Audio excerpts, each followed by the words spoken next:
हज़रत मोहम्मद सल्लल्लाहु अलैहि वसल्लम ने इरशाद फरमाया, तुम अल्लाह ताला से ऐसी हालत में दुआ किया करो कि तुम कबूलियत का यकीन रखा करो और ये जान रखो कि अल्लाह ताला गफलत से भरे दिल की दुआ कबूल नहीं करता।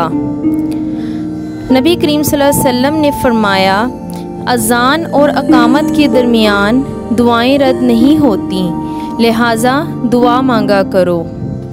हज़रत मोहम्मद सल्लल्लाहु अलैहि वसल्लम ने इरशाद फरमाया, तुम में से हर एक की दुआ कबूल होती है, बशर्त ये कि वो उजलत का मुजाहिरा ना करे।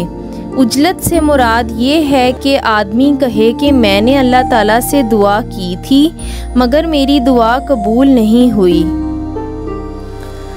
हज़रत अबू उसामा रज़ी अल्लाह ताला अन्हु से मनकूल है कि रसूल सल्लल्लाहु अलैहि वसल्लम से पूछा गया कि कौन सी दुआ अल्लाह के यहाँ ज़्यादा मकबूल होती है। फरमाया, रात के आखिरी हिस्सा में और फ़र्ज़ नमाज़ों के बाद।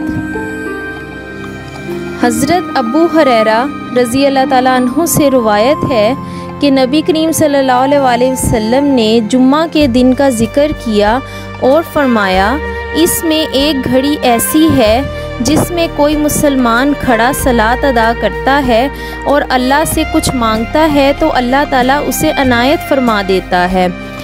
हाथ के इशारे से आप सल्लल्लाहु अलैहि वसल्लम ने वाज़िह किया कि वो साथ मुख्तसर सी है।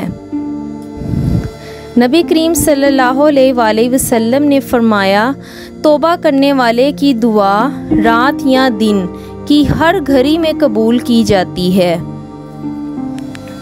हज़रत अबू उमामा रज़ी अल्लाह ताला अन्हु से रिवायत है कि रसूल पाक सल्लल्लाहु अलैहि वसल्लम ने फरमाया, 4 मौके हैं जिनमें दुआ खसूसियत से कबूल होती है, राह खुदा में जंग के वक्त, और जिस वक्त आसमान से बारिश हो रही हो और रहमत का समा हो, और नमाज के वक्त जब काबातुल्लाह नज़र के सामने हो।